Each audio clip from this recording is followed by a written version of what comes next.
Hi, HMS modelers. This is Avital Breberman from the Hydrologic Engineering Center. This video is a recording of a webinar that took place on June 11th, 2024.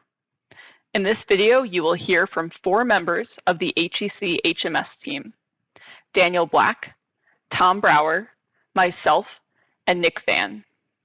In this webinar, we presented new version 4.13 features, including the Terrain Data Importer, improved terrain data management, and new Vortex features.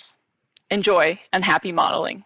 Hi everyone, and welcome to the 3rd HMS quarterly webinar of fiscal year 2024. My name is Avital Breberman, and I'm part of the HEC-HMS team. Thanks again for joining us. Just as a reminder to everyone that you're all muted to minimize disruptions, but there is a chat box, and you are welcome and encouraged to put questions in there throughout the presentation. One of the presenters will get back to you in the chat box, or at the end of this presentation, we'll have a few minutes for questions. This webinar is being recorded and will be posted to our YouTube channel.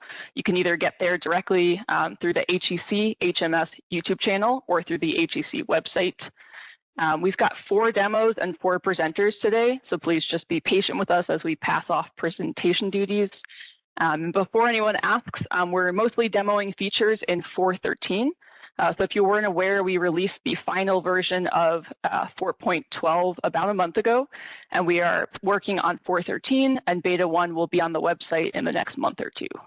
So look out for that. All right, so let me briefly introduce our presenters. Today you'll hear from 4 presenters: Daniel Black, Tom Brower, myself, and Nick Van. Daniel Black has been at HEC for 8 years and works as a hydrologist on the HEC-HMS team. In his free time, he enjoys hiking, camping, and outdoor exploration. Tom Brower has been at HEC for 9 years and currently serves as the lead software developer for HMS. When he's not adding cool new features to HMS, Tom likes to thoroughly exhaust himself running around the mountains near his home. Like I said before, my name is Avital Breberman. I've been at HEC for 2 years, and I work on both HMS and FFP. And while not doing that, I enjoy trail running and baking. And finally, Nick Van has been at HEC for 4 years. He's not only a computer scientist on the HMS team, he is the computer scientist. And in his free time, he enjoys experimenting with making food with less cook time. All right, today's webinar, we'll be talking about the Terrain Data Importer and new Vortex features. So just a quick overview. Daniel's going to give you a reminder and a refresher about existing terrain and GIS capabilities, and then he'll present the new GIS Data Importer that will be in version 4.13. Tom will talk about improvements to terrain data management and an overview of Vortex. Nick will talk about the NetCDF reader, and I'll talk about additional statistical time series that are now in the Vortex Grid to Point tool. And we will have time at the end for question and answer, but in case you joined a few minutes late, you're welcome to put questions in the chat throughout the presentation. All right, I'm now going to hand it over to Daniel.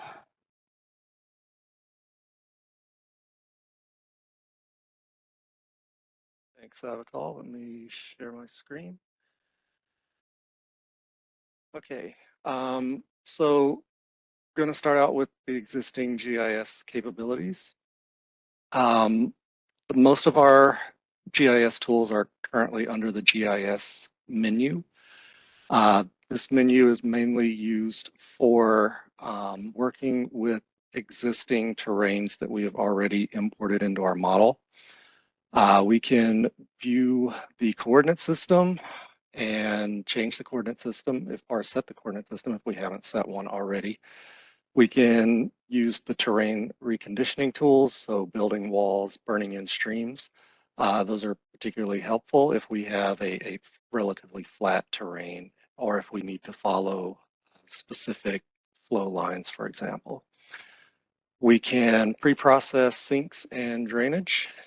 Once we've done that, we can identify streams, we can assign breakpoints and delineate elements, such as subbasins and reaches. The breakpoints are used if we want to force HMS to create additional subbasins at a particular breakpoint. Once we have our delineations, we can then use the lower half here to split our elements, merge elements. We can reverse flow direction. That's particularly helpful if you import, let's say, streams and they are flowing in the wrong direction, or if you are in a prospect course and you want to give your students a troubleshooting task. We can georeference existing elements, and we can import georeferenced elements. And then finally, we can export layers as well as computing things like grid cells. The next capability is computation of basin characteristics. We can compute both subbasin and reach characteristics. So once we have a georeferenced terrain, we are able to view the characteristics that would be helpful for us in parameterizing our model.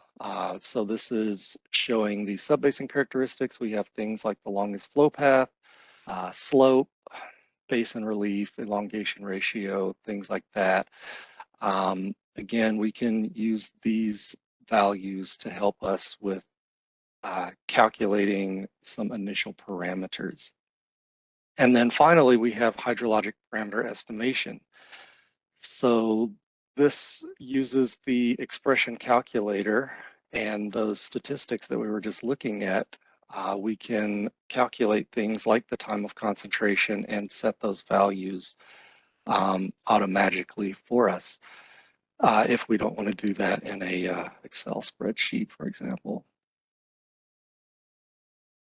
So now I'm going to talk about the newer tool that we have, the GIS Data Importer. This tool is used to download DEM files from the USGS, that's Digital Elevation Model, or rasters. The main purpose of this tool is to simplify the workflow for our users so that we no longer have to go to the USGS national map, download raster data, and then take that raster data and put it into a GIS processing tool such as ARC or QGIS. We now provide the ability for our users to directly manipulate that terrain data within HMS. So this screen is showing us the sort of the meat of the product, and this is where we can perform manipulations such as stitching, clipping, reprojecting, resampling, unit conversion, and finally creating a new terrain. So now I am going to go into the demo of the importer.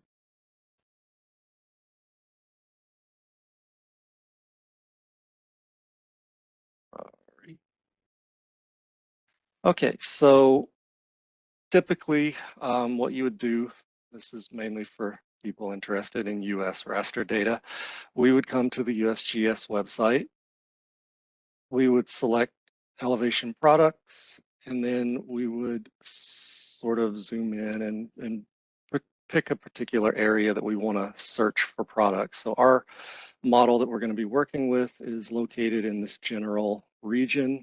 So this is our search boundary. We have 1 arcsecond DEMs, both current and historical. And then we're going to click search products, and that's going to pull up a list of results. And we have 6 results here of rasters that we can download.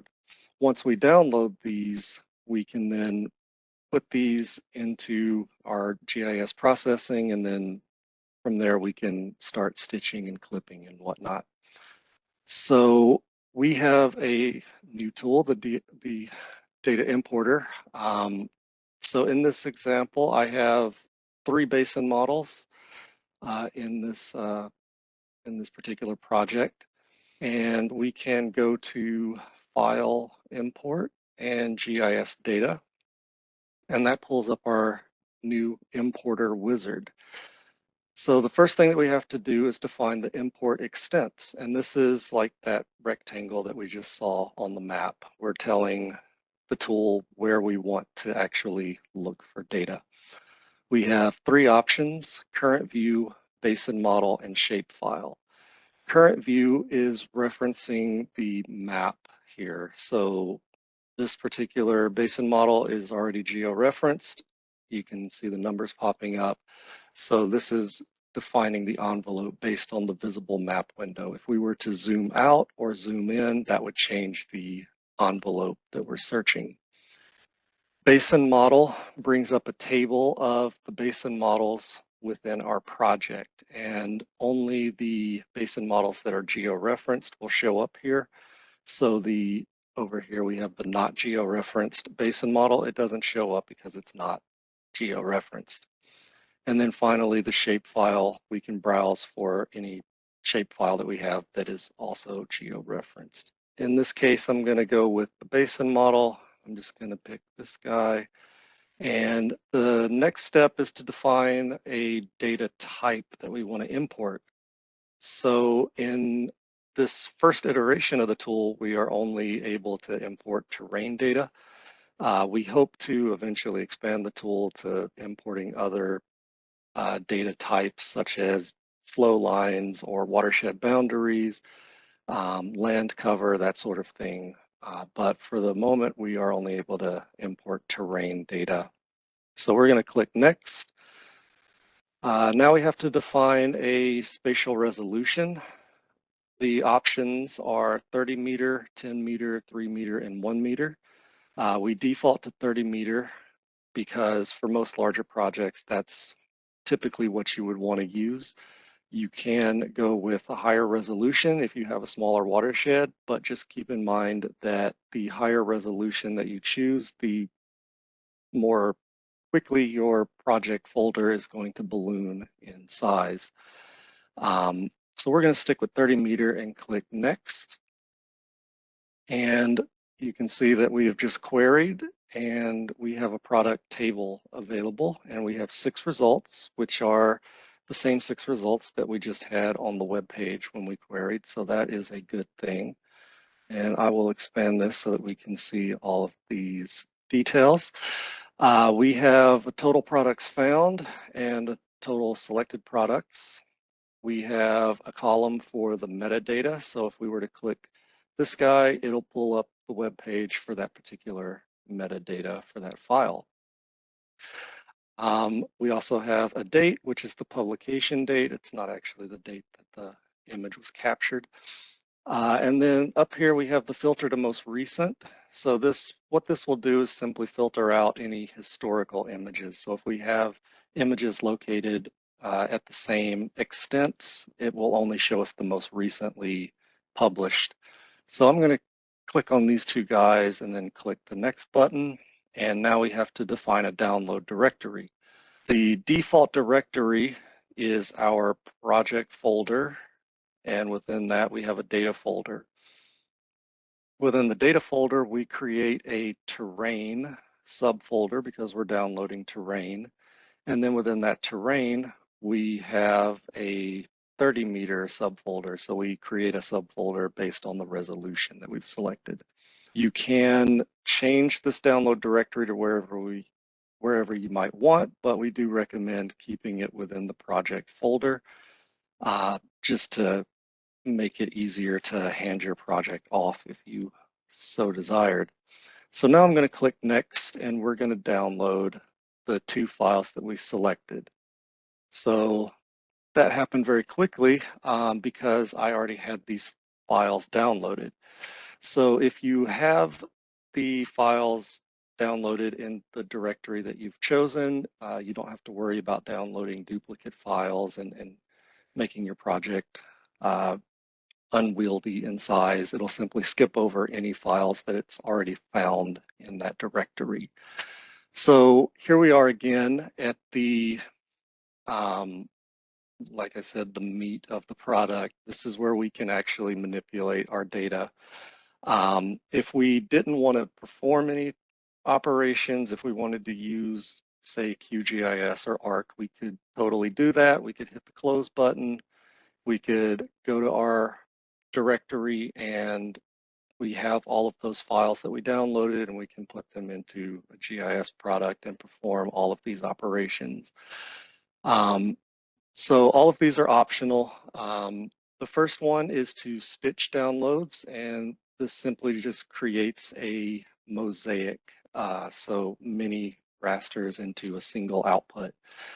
The default behavior is to overwrite any values, any cell values that are overlapping. So HMS will take the first input and write that to the output raster, and then it will go to the next input and write that to the output. Anytime it encounters overlapping values, the previously written values will just be overwritten unless the new value is a no data value. In that case, no data values are not going to overwrite valid cell data. The average overlapping cell values is used to average any overlapping values. So maybe you don't want to overwrite, you want to average any differences in cell values, we can do that here. Averaging will take a little bit longer because we have to tally all of those overlapping cell values up. We have to keep track of them, and then we have to perform the averaging computations before writing to the output. The next option is to clip, and just like setting our extents, we have three sources: the current view, which is our map window, a basin model, or a shape file. So in this case, I'm going to choose a shape file, and I'm going to pick a watershed buffer. The next option is to reproject. So this is to change our projection. We have a couple of predefined projections, standard hydrologic grid and universal transverse Mercator. We also, let me expand this out, we also have the ability to just copy in a well-known text of our choice. In this case, I'm going to stick with SHG. Further down, we have the ability to resample. We can set our target cell size here, and we can choose a resampling method. I'm going to leave this unchecked for now. We can also convert our vertical units. So our z-axis coming in from the USGS, our vertical units are in meters. If we wanted to convert those to feet, we can use that. We can simply click this button here. And then we have the ability to create the terrain. So this is kind of the whole point of the tool. We can leave this blank and just go with a default name, or we can type in a name for our terrain. So I'm just going to type in demo. And then finally, we have the discard original files. So I'll explain what that does after I click next. So I'm clicking next, and we're starting to work with our files. So these are the two files that we downloaded. We take these two input files, and we're now stitching and creating the NED 30 meter TIFF. As we finish up the mosaic, we use that as the input for the clipping action. So now we've created an NED 30 meter clip. So that lets you know that this one is clipped. For any subsequent options, we will use the previous output as the input for that option. You can see it looks like it's taking a long time, but don't worry. The progress bar is not based on the time that the operations takes. Each operation is given equal weight. So in this case, we have, I think, 4 options checked. So each operation gets 25% of the progress bar. But you can see that the last couple of operations go by very quickly. So now we can click on this guy to open up that file directory, or we can simply click OK. You can see we've added a new terrain data here called demo. So I'm going to go to Basin 1 here, and I'm going to select our demo terrain and hit save, and it's going to ask me if I really want to do that. and then it's going to ask me if I want to define a coordinate system. In this case, we don't have to do that because we already defined the SHG coordinates. So I'm just going to hit skip. And here is our terrain, shiny and new. So now we can go to our GIS menu that I was demonstrating earlier, and we can start doing our terrain reconditioning and pre-processing and whatnot. So, you know, we're hoping that this tool provides like a more streamlined approach for our users. And as I said, we hope to be able to expand it in the future to bring in things like flow lines so that we can use those to do our terrain reconditioning. Our watershed boundaries, you know, would help with defining terrain extents, for example. So that is the end of my demo, and now I'm going to pass it over to Tom. All right. Thank you, Daniel. Somebody say something if you can't hear me or see my screen, otherwise I will proceed. So, yep, Daniel just demonstrated a cool new tool that imports terrain data into HEC-HMS. What I'm going to do is go over a feature that was added in 4.12 that just changes how we manage that terrain data once it's in our project. And this has the primary benefit of managing the terrain data in such a way that we're not blowing up disk space with copies upon copies of TIFF files. So I'll say this much, I actually did a little bit of cleanup on my computer just a week or two ago. You could take a guess at the two, and I use Winderstat, which it accumulates or summates the types of files and how much space they're taking. So the two primary consumers of space on my machine, you might guess, were TIFF and DSS, with TIFF being in the first place. So hopefully with some of these new changes, it lightens the load a little bit on at least HMS's part and that and amount of TIFFs. So I'm jumping straight into the demo. My slides didn't have a whole lot to them. It was pretty demo presentation. The improvement or the feature that was added was that we are now managing terrain data or copies of terrain data on a terrain projection basis. And so it really comes down to we're only going to make a copy of the terrain if we're asking that terrain to exist in a different projection. Now, I know that's a little bit hard to comprehend maybe based on how I verbalized it just here and now. I'm going to demonstrate this idea just to try to reinforce this point. On the right of my screen, I have HEC-HMS open, and then on the left, I have the HEC-HMS project open. What I'll show you, we have this terrain directory that's been around for a long time, as long as we've had terrain in HMS, and we're managing the data slightly differently now. The terrain data in my project is named NED30 meter. That's the source and the resolution, but that's just, the name is arbitrary. That there's going to be a subdirectory in my terrain directory of my HMS project that has that terrain. And the change that's been made is within this terrain directory, there are now subdirectories for every projection we're asking that terrain to be projected into. So let's go back over to HMS. I have this NED 30 meter terrain data, and I'll tell you right now that data natively, or as I processed it, is in SHG meters. And then I have a basin model that's also in SHG meters. I can verify that by opening this box, and we see the SHG meters projection. And so what I'm going to do is just demonstrate what would happen if I create a copy of this basin model. Now, this copied basin model is referencing that same terrain data, but I'm going to reproject that into SHG feet, which is not the same as SHG meters. We're using a different horizontal unit. So now this basin model is referencing the same terrain, but we're saying I want that terrain to be reprojected into SHG feet. What you'll notice on the left is that another directory was created with a copy of my terrain data.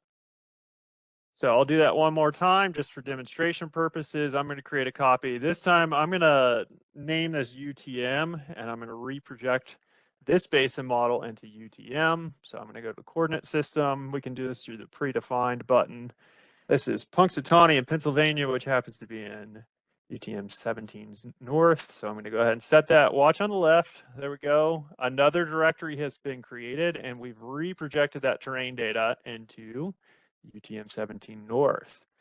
Okay, so that just illustrates what happens if you're asking this terrain to play along with different coordinate systems, different projections. Now, the use case we're trying to capture with this feature, I think, is a very common use case, and that's where copies upon copies upon copies of a basin model are made, and they're all in the same exact projection.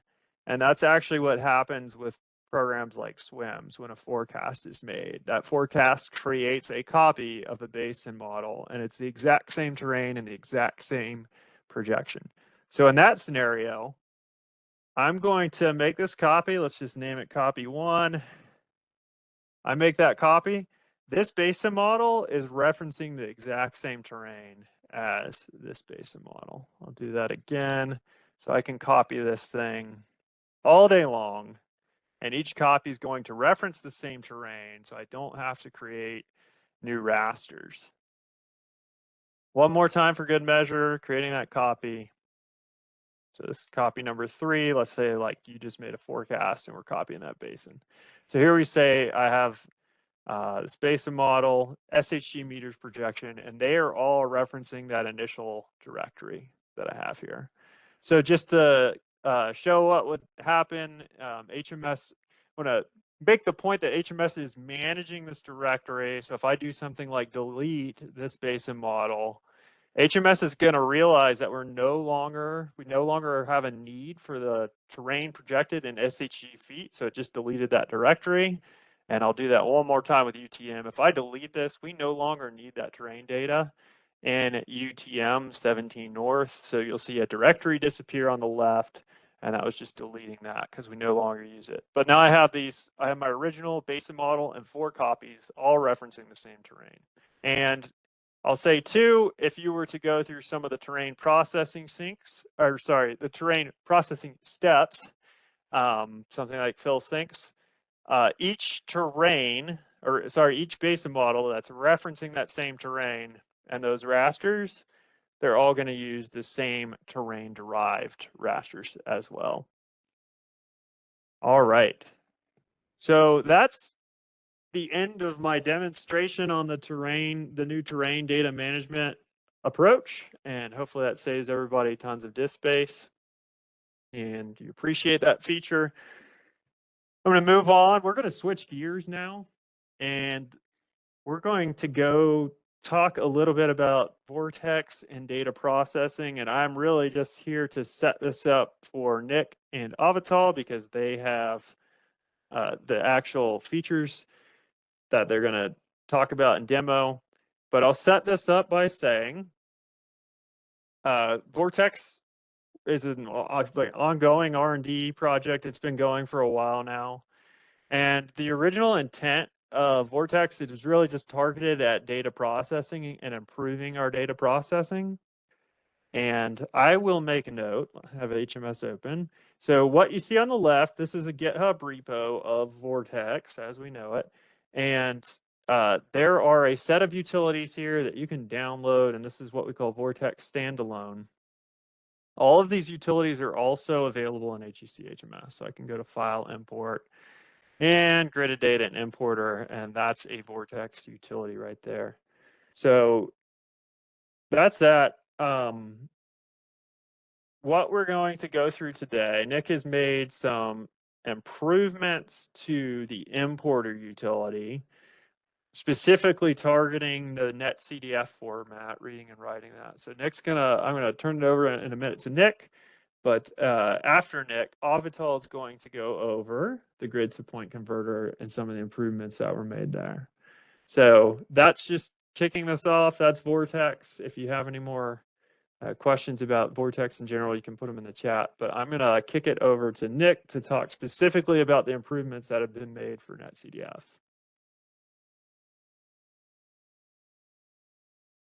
Hi, everyone. In this section, I will be presenting a brief introduction about NetCDF support within Vortex. And we'll do a quick demo to showcase the use of Vortex importer tool from within HMS to read and write NetCDF files.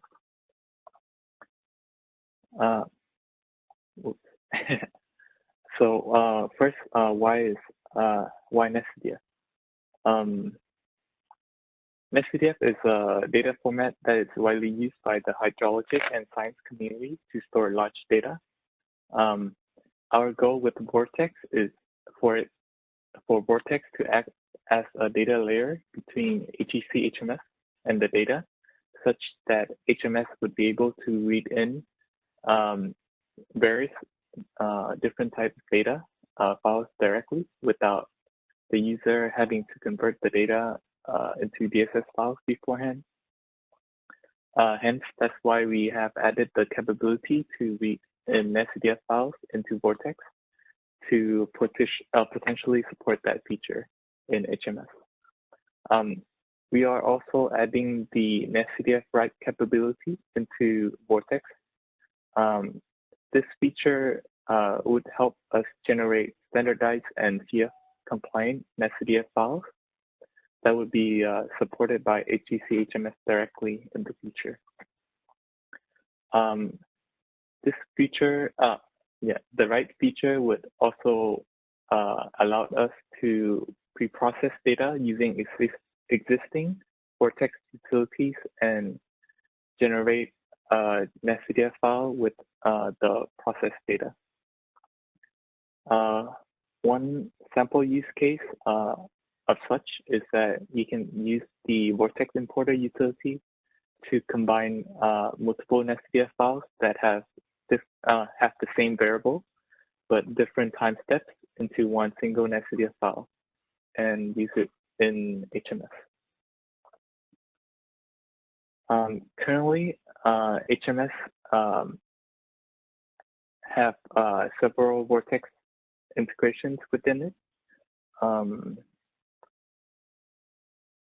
For example, there's an importer utility that you can access directly from HEC-HMS that I will demo in just a second. And also, like I have mentioned before, we plan to support direct data reading in HEC-HMS via the gridded shared data component in HMS. And that would use Vortex to read its data. Next up, I'll be demo the data importer in HEC-HMS to convert a DSS file into a NetCDF file for this project. Here I have HMS open, and I'll go to File, Import, and Gridded Data Importer in order to pull up this importer with it from Vortex. I'll choose the file that I want to convert into NetCDF, in this case, precip.dss. And I'll place through these steps using the default. So I'll choose all the variables inside the DSS file and leave these things as default. And you can use these things, you can set these things in order to pre-process your data for the generated NetCDF file.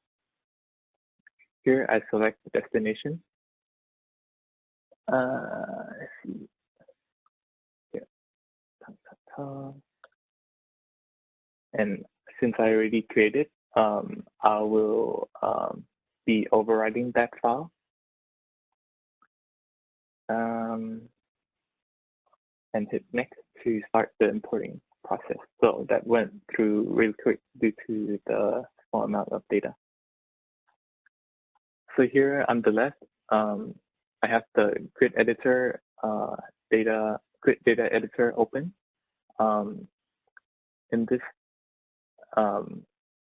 grid, you see here it is using HEC-DSS as its data source. That is specified for precip.dss file. On the other hand, I also have NetCDF grid data, which uses NetCDF as the data source. As you can see, like precip.nc, and with the specified NetCDF variable within that file. That will be also my demo for the NetCDF capabilities within HEC-HMS and Vortex. I'll pass it on to Avatar for their grid to point feature. Thanks, Nick. Just give me 1 second to get my screen up.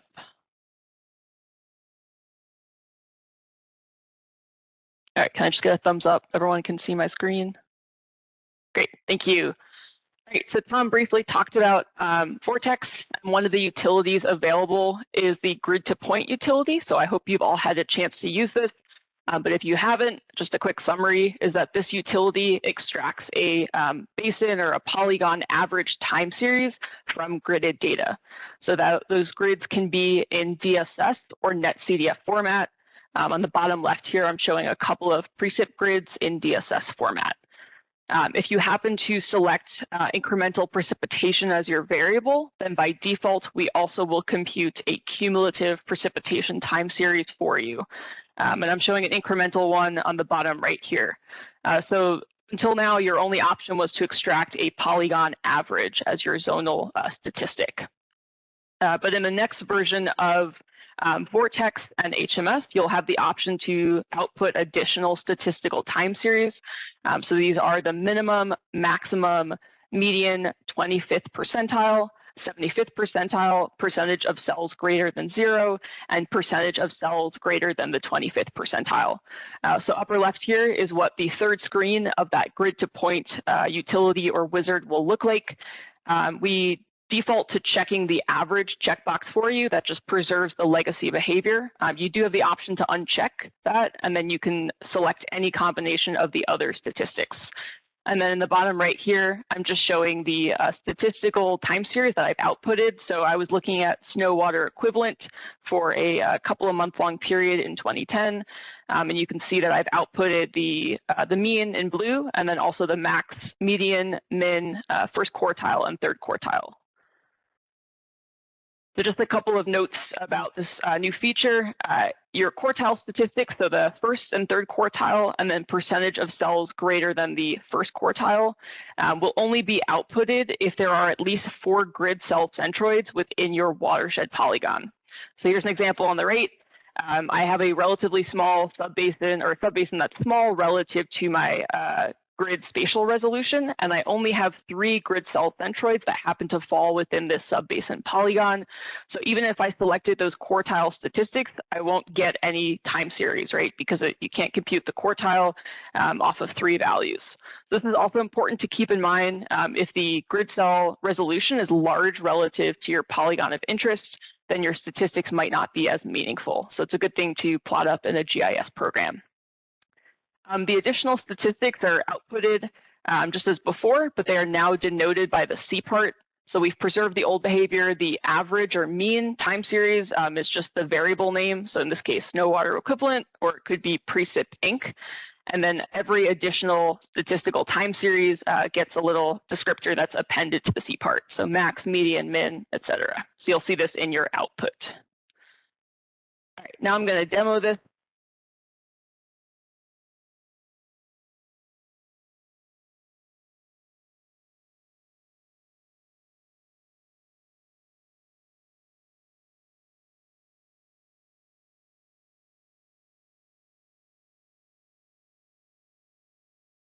All right, so I have the grid to point wizard open here. If you haven't checked this out, you can access it like Tom showed through HMS or through standalone Vortex. And we have lots of documentation on it. So I'm going to select my source grids. I'm going to double left click on this DSS file. I happen to have 72 hourly grids or precipitation grids from the Analysis of Record for Calibration, or AORC dataset. I've already clipped those to my modeling domain, so I'm going to select them all and then click the right arrow to select them and bring them forward. I'll click next. And now I'm going to select the zone shapefile. So this is the watershed over which I want to compute statistics. In this case, I chose a really large domain, so this happens to be a HEC-4. This is the Kanawha River watershed in West Virginia. So I'll leave the field and I'll select next. And this is the new screen. So if you've used the grid to point up until now, you would never have seen the screen, but now you'll have the option to select any statistics that you want. So I'm going to select all and click next. And now I just need to tell the wizard where to output these time series. So I've created a blank DSS file already to hold the time series data. I'll double left click. And now I'm just asked whether I'm okay if I override the data. Like I said, it's blank, so I'm not worried about that, but I'll click next. And just as before, you can change the A and F parts and override DSS units and data type. But in this case, I'm okay with the default, so I'll click next. And this is pretty snappy. I'll click close. And now open this time series output. So just to repeat, the C part denotes which statistic is outputted. I'm going to select my max, median, min, Q1, and Q3, and I'll plot those for you. And bonus points if you can tell me what the name of those 5 summary statistics is in the chat. This is really cool because you just get to see the distribution of those grid cells within your modeling domain. So you can change the color, anything that you're used to in DSS. All right. So in summary, because we showed you, hold on a second here.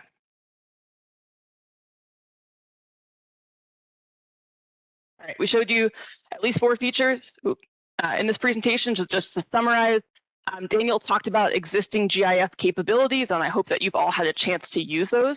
But the new GIS data importer will be available in 4.13 when the first beta is released in the next month or 2. And the data importer allows users to download DEM files from USGS and also provides the ability to stitch, clip, reproject, resample, convert units, and create a terrain. Tom talked about improved terrain data management, and he's going to talk about migration in the Q&A session. But that is now managed such that there's only 1 copy of the terrain and terrain-derived rasters for each terrain projection combination. So that should hopefully reduce your project sizes if you have a lot of basin model copies. Nick talked about more generalized NetCDF input-output, so that importer utility can now output grids in NetCDF format. And gridded shared data components can now be read directly from NetCDF without conversion to HEC-DSS. And finally, I talked about the Vortex grid to point utility, which now provides you with the ability to extract statistics beyond the mean. So if you weren't aware, HEC software development is only possible through funding partners. We can't do it for free. So we'd like to thank the many funding partners that allowed us to put these new features in our program. So the U.S. Army Corps of Engineers Flood and Coastal Research and Development Program, the U.S. Army Corps of Engineers Core Water Management System National Implementation Program, U.S. Army Corps of Engineers General Investigations Program, Army Corps of Engineers Ensembles Research and Development Program, FEMA Mixed Populations Work Unit, and last but certainly not least, the Hydrology, Hydraulics, and Coastal Science and Engineering Technology, or SET program. So thank you to all of those sponsors and funding partners. If you're interested in partnering with us to fund a feature, please let us know. And just as a reminder, hopefully you're all aware that we have a lot of documentation on existing and new features. So every feature that we presented today will have updated user's manual and tutorial documentation, and you can get to it through our website through the first link. If this meeting invite was forwarded to you by someone else and you want to join our email list, you can follow the instructions in the second link. We only send out emails for quarterly webinars and major software releases, so it's about 7 emails a year, and we won't clog up your inbox. All right, with that, I'm just going to share our documentation screen, and then we'll address questions in the chat. Tom, did you want to talk about migration Yeah. from previous versions? Okay, go for it. Yeah, so there was one really good question, and it was a point I intended to make but failed to, and that was the whole migration thing with that terrain data. So if you have a project in a previous version, what happens when you go to 4.12? Well, the way 4.12 is written and the way we tested it was that we were actually moving some terrain files around to achieve that reduced, reduced state of size on disk. And I also kind of went fast, or didn't even mention, in prior versions of HMS, anytime a basin model referenced a terrain, a whole set of terrain copies were made for each basin. And that's it. It was a design decision that was made, and I understand the idea because every single basin can have a different projection, and I assume that's why that was made. But the improvement that was made in 4.12 was that we would only create one copy for each projection, terrain projection combination. So that was the idea. So getting back to migration, there is logic that forward migrates and it moves a lot of those files around to try to achieve that reduced size state. So, yep, that's the migration piece. Great, thanks, Tom. All right, I'm looking through the chat questions. It looks like we have addressed all of them, but if you would like additional explanation or you've been holding on to that question, please let us know now. We've got, I think, over 10 minutes left for questions, so plenty of time. I have kind of a thought question. I saw one question come into the chat. Daniel, be ready. It was a question about Canada and data up there, and then I go back to our slide where we thank our funding partners that are all, USACE. So obviously we can only develop features that are funded, and most of our funding is coming from programs that are in the United States. So the question to Daniel, I know you wrote queries against USGS. Is there international data on their server? Or would that be something that we would have to be funded to do to reach out to a different service to get international data? I believe it cuts off at the border. Okay. Yeah, I was testing that just recently. Okay, that's kind of in line with my expectations for a USGS product to end at the border. But I know some of our federal agencies, like when I've done international work and working with rasters, I believe NASA has what is it called? Blanking on it now, but NASA has like a remotely sensed DEM product all around the world. But it would be a matter of either writing logic against the Canadian database or writing against some sort of database that had data all over the world. But once again, these are our funding partners, and it just comes down to whether that's something they're interested in doing or not.